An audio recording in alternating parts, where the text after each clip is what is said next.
कभी सोचा है कि जब भारत के राष्ट्रपति के सामने कोई बहुत ही पेचीदा कानूनी सवाल आ जाता है तो क्या होता है? हमारे संविधान में इसके लिए एक बहुत ही खास प्रावधान है, अनुच्छेद 143। ये खास तौर पर इसी तरह की स्थिति के लिए बनाया गया है। तो चलिए आज इसी को समझते हैं कि ये आखिर है क्या और ये काम कैसे करता है। आज हम इन 5 पॉइंट्स पर बात करेंगे। सबसे पहले समझेंगे कि ये कानूनी हॉटलाइन क्या है। फिर देखेंगे कि सलाह कितने तरह की होती है, इसमें सुप्रीम कोर्ट का क्या रोल है और सबसे ज़रूरी, क्या ये सलाह माननी पड़ती है। और आखिर में हम जानेंगे कि अनुच्छेद इतना ज़रूरी क्यों है। तो चलिए शुरू करते हैं पहले टॉपिक से। आखिर इस अनुच्छेद 143 को राष्ट्रपति की कानूनी हॉटलाइन क्यों कहा जाता है? जरा सोचिए, एक सिचुएशन, देश के सामने एक बहुत बड़ा कानूनी सवाल खड़ा हो गया है जिसका सीधा साधा जवाब किसी के पास नहीं है। शायद कोई नया कानून बनाने से पहले या कोई बड़ा फैसला लेने से पहले सरकार को पक्की कानूनी सलाह चाहिए। तो ऐसे में राष्ट्रपति क्या करते हैं? बस यहीं पर अनुच्छेद 143 पिक्चर में आता है। इसे ऐसे समझ सकते हैं जैसे राष्ट्रपति के पास देश की सबसे बड़ी कानूनी टीम यानी कि सुप्रीम कोर्ट स्पीड डायल पर हो। किसी भी जरूरी कानूनी मुद्दे पर वो सीधे उनसे सलाह ले सकते हैं ताकि कोई भी कदम उठाने से पहले उसके कानूनी नफा नुकसान को अच्छे से समझ लिया जाए। तो यही है अनुच्छेद 143 का असली मतलब। ये राष्ट्रपति को शक्ति देता है कि वो कानूनी मामलों पर सुप्रीम कोर्ट से सलाह मशवरा कर सकें। और इस पावर का ऑफिशियल नाम है सुप्रीम कोर्ट का सलाहकारी क्षेत्राधिकार या एडवाइजरी जुरिस्डिक्शन। लेकिन रुकिए, ये मामला इतना सीधा भी नहीं है।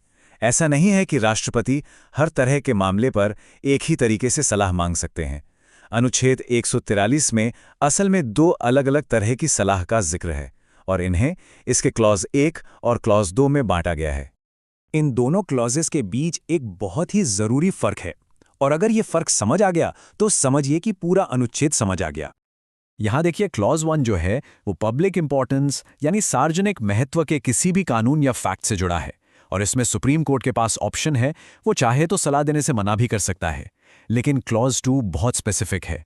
ये संविधान लागू होने से पहले की गई संधियों और समझौतों से जुड़े मामलों के लिए है और इस मामले में सुप्रीम कोर्ट को अपनी राय देनी ही पड़ेगी, वो मना नहीं कर सकता।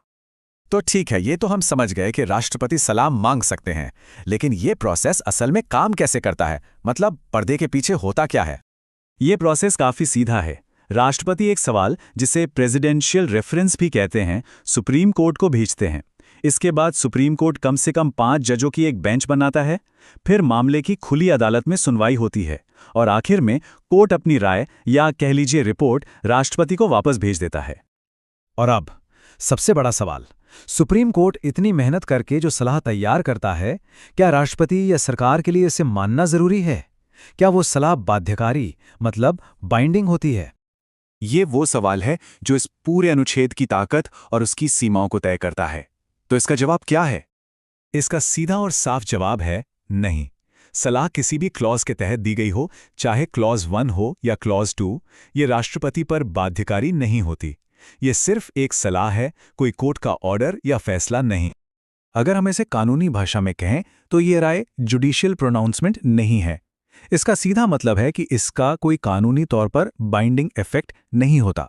राष्ट्रपति इस सलाह को सुन सकते हैं, समझ सकते हैं और फिर ये उन पर है कि वो इसे माने या ना माने। तो सवाल उठता है कि अगर ये सलाह बाइंडिंग ही नहीं है तो फिर इस पूरे अनुच्छेद का फायदा क्या है? इसकी क्या जरूरत है? नहीं, ये बेकार बिल्कुल नहीं है। असल में ये हमारे देश के शासन में एक बहुत ही जरूरी भूमिका निभाता है। देखिए, ये अनुच्छेद हमारी कार्यपालिका यानी सरकार को मुश्किल कानूनी मुद्दों पर देश के सबसे बड़े कोर्ट से एक्सपर्ट गाइडेंस लेने का मौका देता है। ये सरकार को ये समझने में मदद करता है कि जो कदम वो उठाने जा रही है वो कानूनी तौर पर सही है या नहीं। इससे क्या होता है कि भविष्य में होने वाले बड़े संवैधानिक विवादों को शुरू होने से पहले ही सुलझा लिया जाता है। और तो और, ये कार्यपालिका और न्यायपालिका के बीच एक तरह का सहयोग भी बढ़ाता है। तो अगर इसे एक लाइन में कहना हो तो ये एक तरह का संवैधानिक look before you leap mechanism है। मतलब छलांग लगाने से पहले देख लो। ये सरकार को किसी बड़े कानूनी पचड़े में पड़े बिना सही और संवैधानिक रास्ता चुनने में मदद करता है।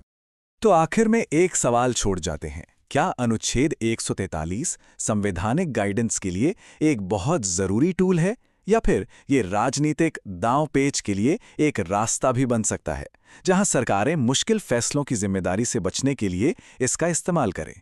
इस पर सोचने के लिए बहुत कुछ है।